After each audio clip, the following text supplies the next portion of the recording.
Immobilier neuf aux États-Unis, le guide complet pour investir. Vous voulez en savoir plus? C'est tout de suite.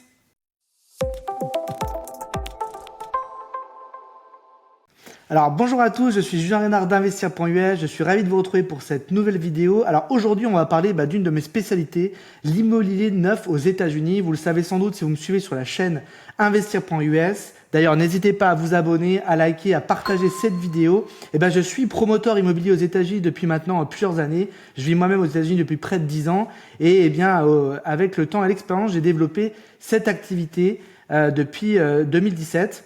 On est aujourd'hui promoteur immobilier dans le nord-est du Mississippi. On a une expérience également dans le sud-est de la Floride. J'ai 2 bureaux, moi, au sud de Tampa, dans la ville de Sarasota, et dans le nord-est du Mississippi, au bord du lac Pickwick. Alors aujourd'hui, dans cette vidéo, on va aborder différents sujets. On va essayer de tout explorer en termes d'immobilier neuf. Pourquoi est-ce que l'immobilier neuf, on en parle constamment sur cette chaîne YouTube? Pourquoi est-ce que pour moi c'est la meilleure manière d'investir? Je vais vous donner les chiffres, je vais vous donner pourquoi est-ce qu'il faut investir dans l'immobilier neuf, essayer de vous expliquer, et puis également quels sont les bons endroits actuellement pour investir dans l'immobilier neuf, les pour et les contre, parce qu'évidemment tout n'est pas toujours rose dans l'immobilier neuf également.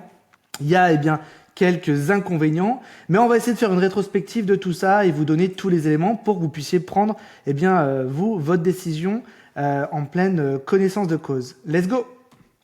Alors déjà, qu'est-ce qu'on appelle l'immobilier neuf? L'immobilier neuf, en fait, c'est tout simplement construire un bien sur un terrain nu, la construction évidemment d'une structure. Ça peut être une maison individuelle, ça peut être également acquérir un appartement sur plan dans le cadre la construction d'un immeuble.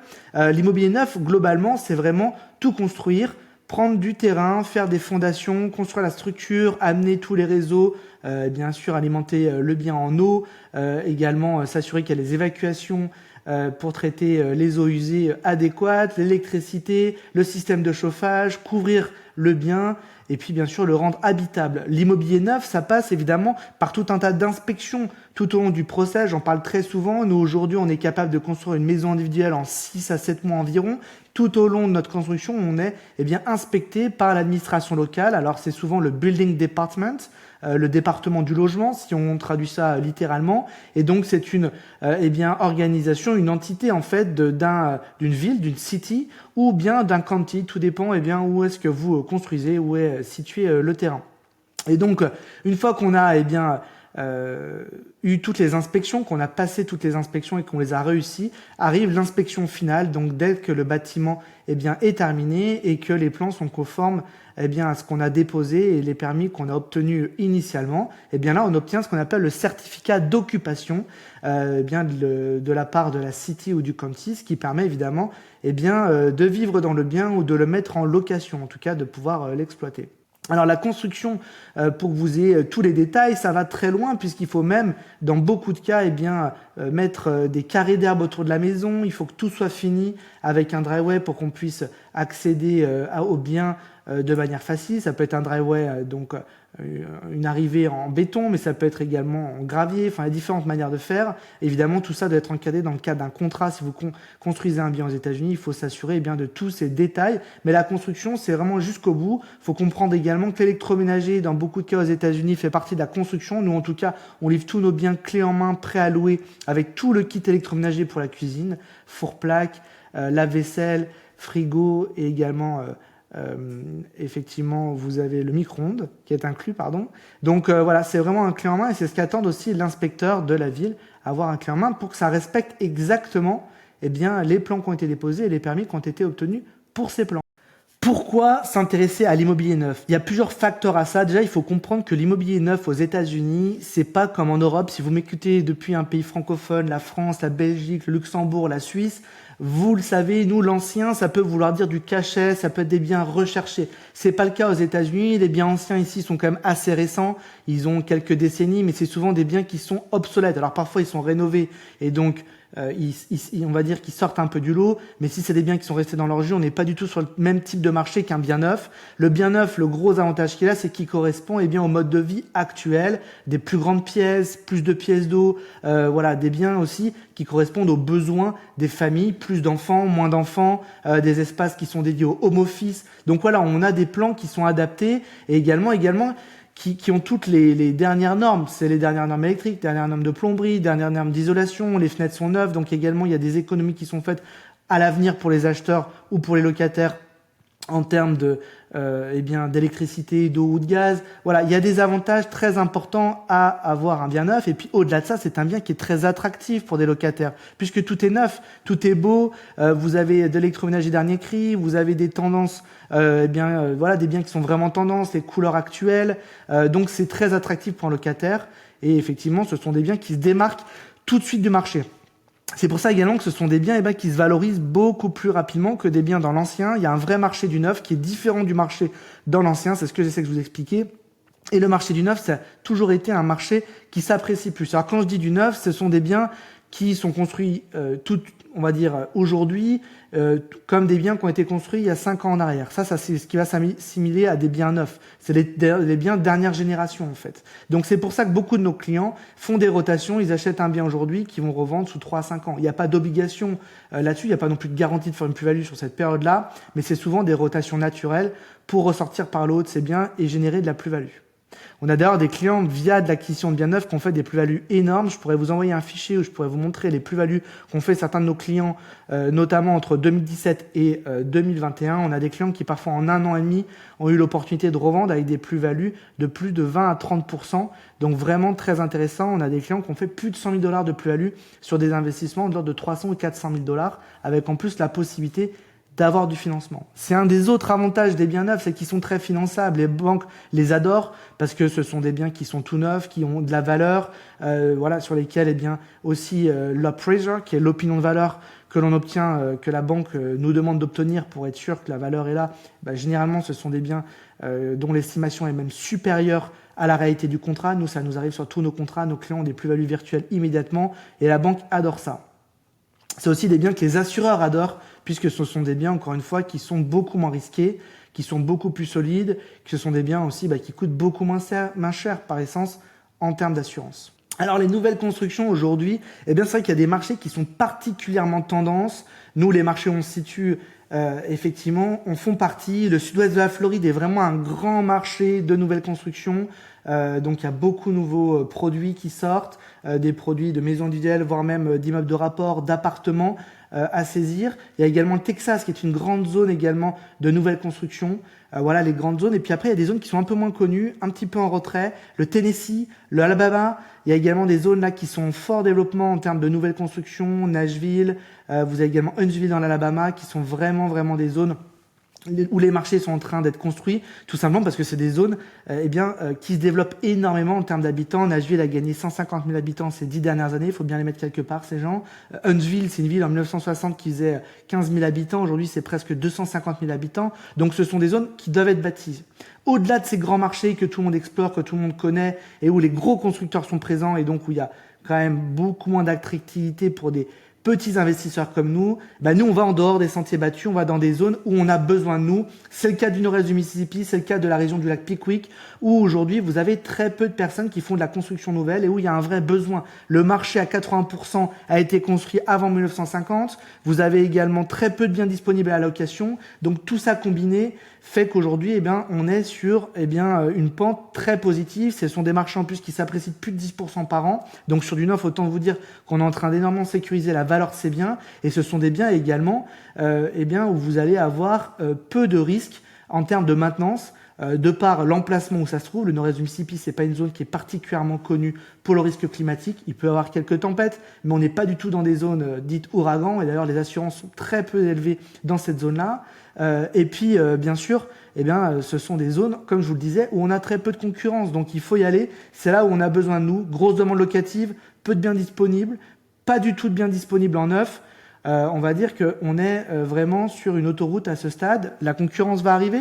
Tant mieux, mais comme vous le savez, l'immobilier, c'est un enjeu d'être au bon moment, au bon endroit.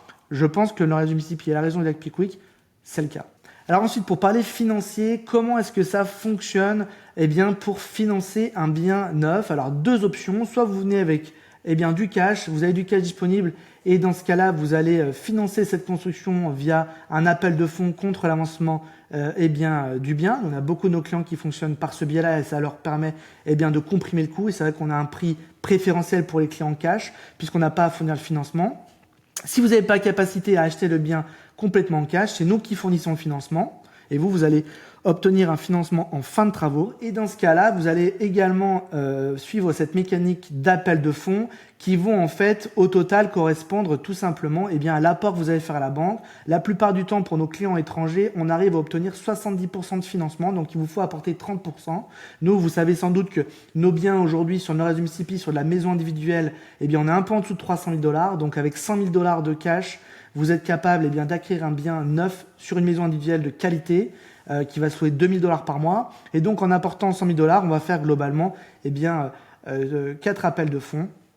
25% à chaque fois, à la signature du contrat, au moment où on coule la dalle, au moment où on a fini l'ossature de la maison, et puis ensuite au moment où on finit les placos, et puis les 70% restants qui correspondent à la part de la banque qui va vous financer, eux sont payés chez l'avocat. C'est un avocat aux États-Unis qui fait la transaction et qui donc seront payés directement au closing par la banque. Donc pas d'autre sujet pour nous que de finir cette maison si on veut être payé, puisqu'on a beaucoup d'argent dehors tout au long de la construction dans le cadre d'un financement évidemment. Dans le cadre d'un achat en cash, le dernier tronçon également, le dernier draw comme on dit, appel de fonds, est également chez l'avocat et donc c'est notre part de profit globalement qui est là-dedans et donc il faut qu'on aille tout au bout pour gagner de l'argent. Le reste a été utilisé pour l'avancement contre les travaux, donc les fonds servent à ça globalement dans le cadre d'un contrat cash.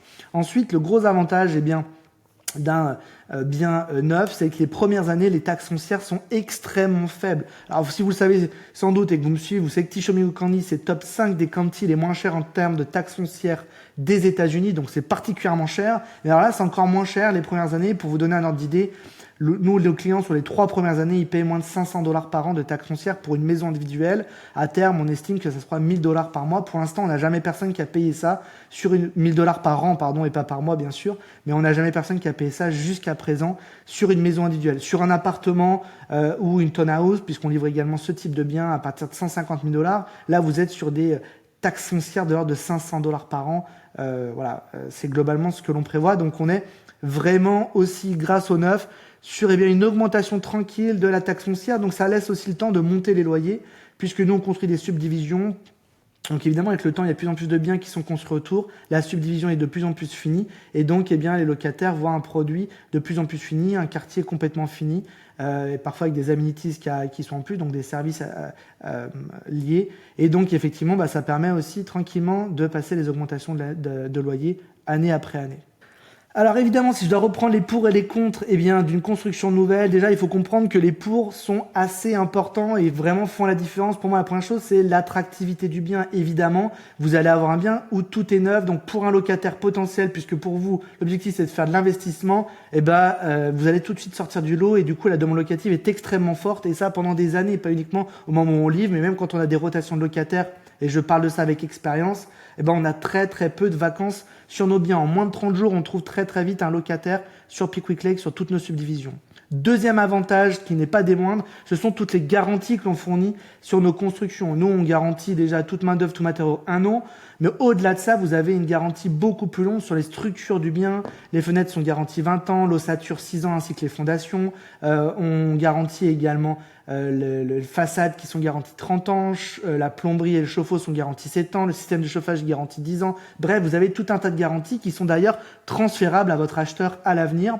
Donc ce sont vraiment des choses extrêmement positives pour vous en tant qu'acquéreur et surtout acquéreur étranger. Ça vous donne beaucoup de sécurité et surtout une maintenance à venir qui est extrêmement faible. Sur les 5 premières années de vie de nos biens qu'on construit, on a généralement une maintenance qui est inférieure à 1 000 $ de mon expérience. Évidemment, cette maintenance se déclenche plutôt sur les 2-3 dernières années de vie du bien et on parle vraiment de biens qui ont été tout le temps occupés. Donc c'est vraiment peu. On parle de loyers qui parfois sont de 20, 30, 40 000 $ par an. Donc il faut mettre ça en relation avec ce que le bien peut générer évidemment en termes de revenus. Comme je vous le disais, il y a également un avantage fiscal pour un bien dans le neuf, puisque évidemment les taxes foncières sont moins élevés au départ, puisque la valeur fiscale qui est retenue, c'est la valeur du terrain nu et non pas la valeur du terrain avec l'improvement, avec la maison qui a été posée dessus ou l'immeuble. Et donc effectivement, ça vous fait gagner pendant 2-3 ans un vrai avantage fiscal. Il y a bien effectivement quelques contre également, quelques inconvénients à faire à acquérir un bien neuf. La première chose, c'est qu'il faut être patient évidemment. Généralement, on acquiert le bien sur plan, et donc ça veut dire qu'il y a quelques mois qui s'écoulent avant de pouvoir commencer à générer des revenus et à pouvoir tout simplement habiter son bien. Ça, c'est un des inconvénients impondérables, on va dire, de l'immobilier neuf. Un autre inconvénient, c'est qu'effectivement, on est généralement dans le cadre de subdivision, donc autour le voisinage peut être en construction même si votre maison est finie, et donc il faut parfois, ça met un an de plus de patience pour avoir vraiment des voisins où tout est propre à côté de chez soi. Non pas que construire un bien soit particulièrement sale, mais c'est vrai que ça apporte quelques nuisances. Généralement, aux États-Unis, les gens sont extrêmement conciliants avec ça parce qu'ils ont l'habitude. Et tout simplement, ça fait partie du jeu, comme on dit. Quand on vient louer un bien neuf et on sait qu'à côté ça construit, on s'attend à avoir quelques nuisances. Faut comprendre quand même que, on est soumis à des régulations. On peut pas travailler la nuit. On doit travailler sur des horaires dits business hours. Évidemment, il y a des régulations qui existent en fonction des counties. C'est généralement 8h le matin jusqu'à 7h le soir pour respecter tout simplement la quiétude des lieux et du voisinage. Alors surtout, merci beaucoup de m'avoir regardé sur cette vidéo. Si l'immobilier neuf vous intéresse, n'hésitez pas à me contacter. Je suis vraiment un spécialiste de l'immobilier neuf aux États-Unis avec une expérience très importante aussi bien sur le résidentiel que sur le commercial. On construit tous les jours des biens pour nos clients investisseurs. On a une multitude de produits disponibles pour de l'investissement et du pur investissement, des produits qui sont très orientés cash flow, qui vont vous générer jusqu'à 10% net de rentabilité locative. Oui, vous avez bien entendu, c'est possible sur de l'immobilier neuf, mais également des biens plutôt, des produits mixtes, rendement et patrimonial, qui vont s'apprécier de manière plus importante dans le temps, avec des prises de valeur de 10% par an et plus. C'est possible. On a des biens pour tous les prix, à partir de 150 000 $ pour des appartements et à partir de 300 000 $ pour des maisons individuelles. Donc une seule adresse, contact@investir.us. Je vous mets également un lien en description dans la vidéo. Vous cliquez dessus, vous soumettez votre projet, vous me laissez vos coordonnées. Je vous recontacte sous 48 heures. Je vous dis à très bientôt. Bye bye.